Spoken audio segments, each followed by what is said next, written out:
Hey guys, welcome back to our YouTube channel Login 8. Today in this video I am going to show you how to view history on Reddit.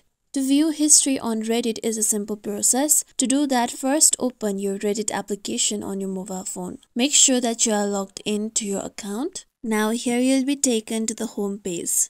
Now tap on the avatar present on the top right corner. With that, here you can see the option of history. Tap on history.